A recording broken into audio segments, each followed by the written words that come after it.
Esi sveicināts, mans mazais motodraugs. Šis ir Moto dabas grāmatas sējuma pirmais raidījums.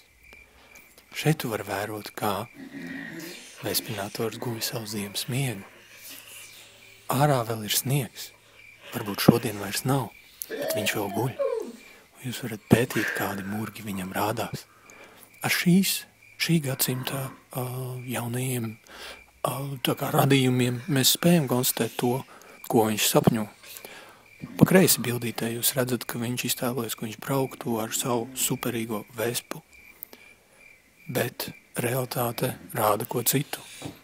Ārā ir ziema, bet 19. maijs ir tas datums, kad arī viņš būs nomodā un kopā ar pārējiem dosies foršajās Rīgas ielās. Paldies! Tas bija Klementīns, un šis ir pirmā sējuma, pirmās grāmatas, tā kā pārraides, beigas, lai viņš vēl čuč.